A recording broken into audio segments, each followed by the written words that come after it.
Here on Dundas West, it's a hub for Toronto's Portuguese and Lusophone communities. But like so many other neighborhoods in the city, it's changing with redevelopment. Efforts are underway to make sure the Portuguese culture and heritage are preserved well into the future. Here at Beirada Churrasqueira Grill at Dundas and Sheridan, they're gearing up for a busy day, starting by preparing mouth-watering piri-piri chicken. It's a sauce that really makes the chicken, and it's a special recipe that we've had in our family for probably 80 years. General Manager Dennis Perez and his family opened up their first of 3 locations 34 years ago. Little Portugal is close to their hearts. So we're definitely welcoming and seeing new faces, which is wonderful. Great food is a pillar of Portuguese culture. Here, all the savory staples are on offer, such as cod, stewed rabbit, and other dishes. With new visitors all the time, they want to deliver an authentic experience. There's something to be said about breaking bread together and having a family dinner. And it was always very important in our family and most Portuguese families, where people come together at night because everyone's busy during the day, and then making sure that they sit down together. Manuel da Costa is a producer at Toronto-based Portuguese Camos radio station. He echoes the importance of food. Our gastronomy is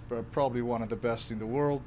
I'm not suggesting that here is as good as in Portugal, but we do have some excellent restaurants. With nearly 200,000 Portuguese people in the GTA, he and others at the station say they're on a mission to serve the community. We shouldn't hide who we are.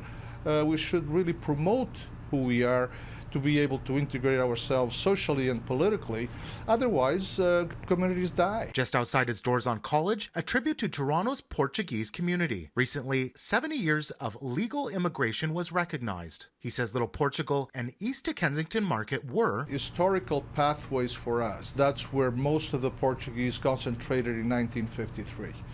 When they came here, they went to one place, and they spread. But like other distinct multicultural areas, Little Portugal has changed. These are places that have more of an historical place today than actually Portuguese or Greeks or Italians living there. The Little Portugal Toronto BIA is among those working to remember the past. Even if the last person that speaks Portuguese leaves the area, this will continue to be Little Portugal. Chair Annabella Taborda says the change has been partially fueled by the pandemic, younger generations wanting to leave family businesses, and real estate growth. But to remember decades past, you just need to walk Dundas and look around. More arts. Tremendously more arts. Murals are being used to tell stories, such as this one paying homage to Portuguese women who worked as cleaners in the city. Despite the changing demographics here, the spirit of togetherness lives on. You see a lot of people with their children, taking them to school, and which is a beautiful sense of community.